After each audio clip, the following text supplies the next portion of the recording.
పచ్చజొన్న అంటారు. ఇది ఎక్కువ మనకు ఎండాకాలంలో ఇది మేత కట్ చేసి ఎండబెట్టి పెడుతుంటారు. ఎల్లో జోవర్ అనేది పశువులకు బాగా బలాన్ని చేకూరుస్తుంది. ఎల్లో జోవర్ ఎకరానికి విత్తనం అవుతుంది 20 కేజీలు, దాంట్లో లావు వస్తుంది, ఆకు బాగా వెడల్పు వస్తుంది. ఎల్లో జోవర్ అనేది వేసుకోవడం వల్ల పశువులు ప్రెగ్నెన్సీలో ఉన్నాయి, వాటికి బాగా మంచి బలం కావాలనుకుంటే ఈ ఎల్లో జోవర్ అనేది వేసుకోవచ్చు. ఇది తక్కువ మందికి తెలుసు, కానీ ఎల్లో జోవర్ అనేది ప్రెగ్నెన్సీ ఉన్న కౌస్ కానీ, బెఫెలోస్ కానీ, గోడ్స్ కానీ, షీప్స్కి కానీ మంచి మేత, మంచి బలాన్ని చేకూరుస్తాయి ఎల్లో జోవర్ అనేది. నెక్స్ట్ మనకి యాన్యువల్లో 3 రకాల మేతలు ఉన్నాయి. సొరగం వెరైటీ, మెయిజ్ వెరైటీ, తర్వాత బాజ్రా వెరైటీ. ఇప్పుడు మనం చూసిన ఎంపీ చారీ, ఎస్ఎస్జి, ఎల్లో జోవర్ ఇవన్నీ కూడా సొరగం వెరైటీస్. ఎస్ఎస్జి, ఎంపీ చారీ, సిఎస్హెచ్ 24MF, ఎల్లో జోవర్ అనేది సొరగం వెరైటీస్. నెక్స్ట్ మనకి మేజ్ వెరైటీస్. మేజ్లో మనకి మెయిన్గా వచ్చేది మనకి తెలుగు రాష్ట్రాల్లో అందరికీ పరిచయమైన పేరే సైలేజ్ అని పేరుని ఉంటారు. మనకి ఇదివరకు ఒక పెద్ద ఉండల్లో మనకి చుట్టి గవర్నమెంట్ సప్లై చేసేది. ఈ సైలేజ్ అనేది మెయిన్గా ఆఫ్రికన్ టాల్ మేజ్, అంటే ఆఫ్రికన్ టాల్ మేజ్ అనే మొక్కజొన్న. ఇది తెలుపు రంగులో ఉంటుంది. మనకి మొక్కజొన్న మామూలుగా ఎల్లో కలర్లో చూస్తుంటారు, తెలుపు రకం మొక్కజొన్న. ఇది మనం ఫారిన్ కంట్రీస్ నుంచి ఇంపోర్ట్ చేసుకున్నారు. మెయిన్గా ఆఫ్రికన్ రీజియన్ నుంచి ఇంపోర్ట్ చేసుకోవడం వల్ల ఇది మామూలు మొక్కజొన్నకి ఆఫ్రికన్ టాల్ మేజ్కి మెయిన్ డిఫరెన్స్ ఏంటంటే ఈ మొక్కజొన్న 13 to 15 ఫీట్స్ వస్తుంది హైట్. 13 to 15 ఫీట్స్ రావడం వల్ల ఫార్మర్కి అధిక ఫోడర్ అనేది వస్తుంది. అది ఇంకోటి, దీంట్లో ఉండే పోషకాలు మామూలు మొక్కజొన్నకి దీనికి ఉండే పోషకాలు చాలా డిఫరెంట్. దీంట్లో ఉండే వాటర్ కంటెంట్ కానీ, పోషక విలువలు కానీ ఎక్కువ ఉంటాయి. అయితే దీంట్లో మెయిన్ డ్రాబ్యాక్ వచ్చేసి African tall maize only single cutting మాత్రమే వస్తుంది. దీంట్లో మల్టీ కట్ వెరైటీ ఏమీ లేదు, ఓన్లీ సింగిల్ కట్, ఒకే ఒక కటింగ్ వస్తుంది. అదే మెయిన్ డ్రాప్. ఇదే గనక మనకి మల్టీ కట్ గనక వచ్చి ఉంటే దీన్ని మించిన పోషక విలువలు కలిగిన మేజ్ ఏ రకం కూడా లేదు మేత. దీన్ని మించిన మేత అనేది దేంట్లో కూడా లేదు. మేజ్ వెరైటీలో ఆఫ్రికన్ టాల్ మేజ్ మనకి మెయిన్. దీన్ని హైడ్రోఫోనికల్గా కూడా చేస్తారు. ట్రేలల్లో, చిన్న ట్రేలల్లో పెంచుకొని మైక్రోగ్రీన్స్గా, అంటే మనం సపోజ్ మనమే మైక్రోగ్రీన్స్ వాడుతుంటాం కదా డైలీ లైఫ్లో, అలా మైక్రోగ్రీన్స్గా పెంచి కోళ్ళకు కూడా ఇస్తుంటారు. ఈ ఆఫ్రికన్ టాల్ మేజ్ని కోళ్ళకు కూడా ఇస్తుంటారు మేతగా. అదేవిధంగా ఈ ఆఫ్రికన్ టాల్ మేజ్ అనేది మనకి ఎక్కువగా సైలేజ్కే వాడతారు.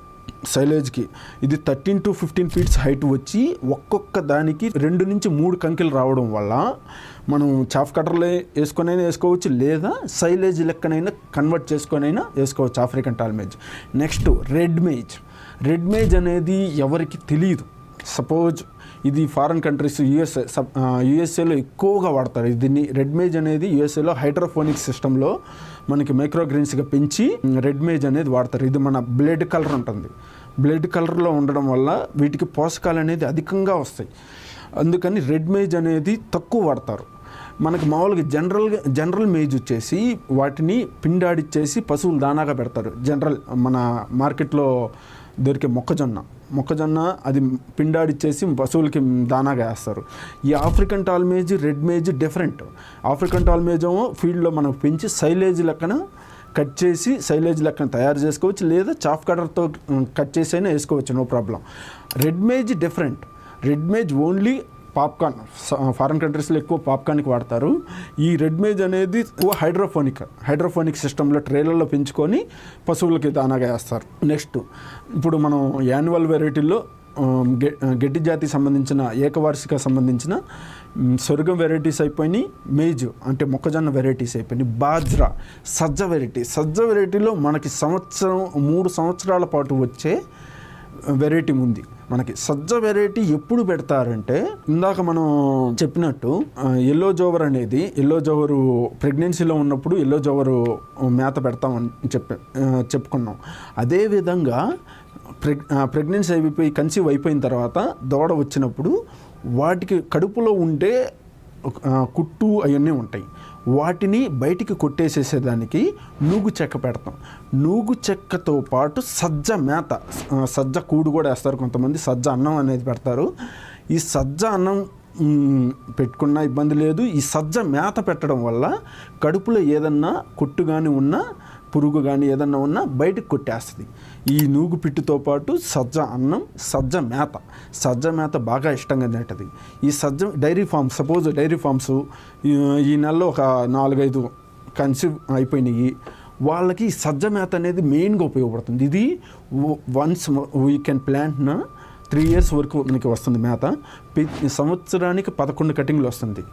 ఈ ఓన్లీ సజ్జ మేత మనకి పెట్టుకుంటే కన్సీవ్ అయిపోయిన తర్వాత మంచి పాల శాతం, పాల రుచి కూడా మారుతుంది. కన్సీవ్ అయిపోయిన తర్వాత మనకి పాల రుచి అనేది పెద్ద ఉండదు. ఈ సజ్జ మేత అనేది పెట్టుకోవడం వల్ల పాల రుచి, పాల శాతం బాగా పెరుగుతుంది.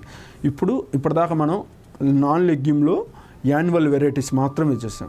యాన్యువల్ వెరైటీస్లో సొరగం వెరైటీ, నెక్స్ట్ వచ్చేసి మేజ్ మొక్కజొన్న వెరైటీస్లో సజ్జలో మల్టీకట్ వెరైటీ చూసాం. ఇప్పుడు లెగ్యూమ్లో యాన్యువల్ వెరైటీ చూద్దాం. లెగ్యూమ్ అంటే పప్పు జాతి యాన్యువల్ వెరైటీ, ఏకవార్షిక పప్పు జాతిలో ఏకవార్షిక రకాలు. వాటర్ ఫెసిలిటీ లేని వాళ్ళకి ఇది బాగా ఉపయోగపడుతుంది. పప్పు జాతి ఏకవార్షిక రకాలు యాన్యువల్ వెరైటీసు, వాటర్ ఫెసిలిటీ లేని వాళ్ళకి annual variety, legume variety, non legume variety 2 mix చేసుకోండి. గడ్డి జాతి, పప్పు జాతి 2 మిక్స్ చేసుకొని వాడుకోవడం వల్ల వాటర్ ఫెసిలిటీ లేని వాళ్ళకి పాల శాతం అధికంగా వస్తుంది. ఈ పప్పు జాతి యాన్యువల్ వెరైటీలో పిల్లి పెసర, కౌపి, సన్ హెంప్, సన్ దైంచ ఈ రకంగా ఉన్నాయి. ఫస్ట్ మనం పిల్లి పెసర మీకు తీగ జాతి, మీకు తెలుగు రాష్ట్రాలకి పరిచయం అక్కర్లేని పేరు తీగ జాతి. ఇది అధిక ప్రోటీన్ కంటెంట్ ఉన్న పప్పు జాతి రకం. మనకి జనరల్గా వరి మాగాణీలు తీసేసిన తర్వాత పచ్చి రొట్టిగా కూడా వాడతారు ఈ పిల్లి పెసరని. ఈ మేత ఎక్కువగా ర్యాబిట్స్కి, గోడ్స్కి, షీప్స్కి, మన కౌస్, బెఫెలోస్కి ఎక్కువ వాడతారు. నెక్స్ట్ సన్ హెంప్ అంటే జనుములు వేరు. రీసెంట్గా మనకి ఎక్కువ వెయిట్ లాస్ అయ్యేదానికి హెంప్ పౌడర్ అని వాడుతున్నారు. హెంప్ పౌడర్ వేరు, సన్ హెంప్ వేరు. హెంప్ అనేది ఇండియాలో బ్యాన్ చేసిన ఒక ప్రోడక్ట్. హెంప్ అంటే అది కూడా జనుమే, ఇది జనుమే. హెంప్ని మనం బంగ్ అంటాం, హిందీలో అయితే బంగ్ అంటారు. అది 1 type ఆఫ్ గంజాయి అని ఇండియాలో బ్యాన్ చేశారు. కానీ ఫారెన్ కంట్రీస్లో చాలా వరకు హెంప్ అనేది అది వెయిట్ లాస్కి వాడతారు. సన్ హెంప్ వేరు. సన్ హెంప్ అనేది మనం ఫీల్డ్లో చల్లుకునే మేత కానీ, గ్రీన్ మాన్యూర్ సీడ్ కానీ ఇది వేరు. సన్ హెంప్ వేరు, కంప్లీట్లీ డిఫరెంట్. నేను రీసెంట్గా అమెజాన్లో సన్ హెంప్ ప్రోడక్ట్ పెట్టినప్పుడు నాకు తెలిసేది కాదు. రీసెంట్గా అమెజాన్లో సన్ హెంప్ ప్రోడక్ట్ లిస్ట్ చేస్తే అది రిస్ట్రిక్టెడ్ ప్రోడక్ట్స్ ఇన్ ఇండియా అన్నాను. ఎందుకనేది నాకు అర్థం కాకపోయి సెట్ చేశా. సన్ హెంప్ అనేది 2 ఒకటే ప్రోడక్ట్స్ అని చాలామంది కూడా అమెజాన్లో చెక్ చేసి హెంప్కు బదులు సన్ హెంప్ ఆర్డర్ పెడుతున్నారు. సన్ హెంప్ అనేది మనం వాడం. హెంప్ అనేది డిఫరెంట్. సన్ హెంప్ అనేది ఓన్లీ జనపనార విత్తనాలు అంటారు తెలుగులో. దానిని పౌడర్గా చేసుకొని వెయిట్ లాస్కి ఎక్కువ వాడుతున్నారు. ఇప్పుడు హెంప్ వేరు, సన్ హెంప్ అనేది వేరు. సన్ హెంప్ అనేది జనుములు అంటారు. దీనిని మనం పొలాల్లో పచ్చిరొట్టగా వాడతాం, మేకలకి, కుందేలకి మేతగా వాడతాం. సన్ హెంప్ అనేది ఎకరాకి విత్తన మోతాదు వచ్చేసి 15 నుంచి 20 kgs విత్తన మోతాదు. దీన్ని మనం పచ్చిరొట్టగా అయితే 45 days తర్వాత తొక్కిచ్చేస్తే సరిపోతుంది. అదే మనం మేతగా కావాలనుకుంటే 50 days తర్వాత మేతగా వాడుకోవచ్చు. అదే నెక్స్ట్ సన్ దైంచ, జీలగా అంటారు తెలుగులో. ఇది కూడా మేతగా పొట్టేళ్ళకి బాగా వాడతారు. పొట్టేళ్ళకి, కుందేళ్ళకి, ఆవులకు కూడా ఎక్కువ పెడుతుంటారు. నెక్స్ట్ వచ్చేసి కౌపి. ఈ కౌపిలో మనకి 2-3 రకాలు ఉన్నాయి. నాటు కౌపి ఒకటి ఉంది, తెల్ల కౌపి ఒకటి ఉంది, రెడ్ కౌపి ఉంది, బ్లాక్ కౌపి ఉంది. బ్లాక్ కౌపి, నాటు కౌపి అంటే మన నాటు రకమైన అలసంద ఒక రకం ఉంది. తేగలా పారద్ది, ఫీల్డ్లో తేగలా పారి అధిక పోషక విలువలు ఉన్న రకం ఏదన్నా ఉందంటే ఫస్ట్ ఆఫ్ ఆల్ నాటు కౌపి, నెక్స్ట్ బ్లాక్ గ్రామ్. ఈ 2 కూడా తీగ జాతికి సంబంధించిన కౌపీలు. ఈ 2 కూడా మనకి అధిక విలువలు కలిగిన పోషక విలువలు ఎక్కువ ఉంటాయి. ఈ 2 కూడా మనకి అన్నిటికీ, కుందేళ్ళకి, మేకలకి, పొట్టేళ్ళకి, ఆవులకి, పశువులకి అన్నిటికీ మేత మంచి రకమైన మేత. మంచి పోషక విలువలు కలిగిన పప్పు జాతి మేత ఇది ఈ రెండు. నెక్స్ట్ తెల్ల అలసంద అంటారు మనకి, తెల్ల అలసంద, ఎర్ర అలసంద, ఈ రెండు చెట్టు జాతికి సంబంధించినవి. ఈ రెండు చెట్టు జాతికి సంబంధించింది. ఈ రెండు మనం పిల్లి పెసర్లో కానీ జనుముల్లో కానీ మిక్స్ చేసి చల్లుకోవడం. చెట్టు జాతి అంటే ఈ చెట్టులాగే ఉంటాయి. అదే మనం జనుము, సపోజ్ జనుము మేకలకి పెట్టాలనుకోండి, జనుములో కొంతమంది ఏం చేస్తారు, ఈ కౌపి కానీ నాటు కౌపి కానీ ఇది రెండు కలిపి చల్లుతారు. చల్లడం వల్ల మనకి అధిక పోషక విలువలు అనేది కలుగుతాయి. రెండు పప్పు జాతి మనం పెట్టుకోవచ్చు. లేదా మనకి యాన్యువల్ వెరైటీ నాన్ లెగ్యూమ్ అయిన సొరగంలో కానీ, మేజ్లో కానీ, బాజ్రాలలో కానీ ఈ నాటు కౌపి కానీ, అదే మన బ్లాక్ కౌపి కానీ కలిపి చల్లుకోవచ్చు. అలా చల్లుకోవడం వల్ల గడ్డి జాతి, పప్పు జాతి రెండు పోషక విలువలు అనేది ఒకేసారి మనం పశువులకు అనేది అందించడం అవుతుంది. నెక్స్ట్ కొల్ల గింజలు అనే ఒక రకం ఉంది. ఇది గడ్డి జాతి, ఇది ఎవరికి తెలియని పేరు.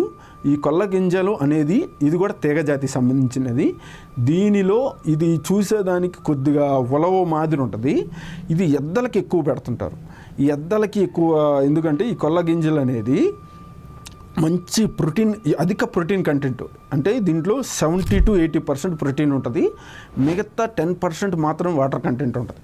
ఎద్దలకి అసలు ఇంకే మేత వేయకుండా అచ్చం ఇదే వేసినా అంత దృఢంగా తయారవుతాయి ఎద్దలకి అనమాట.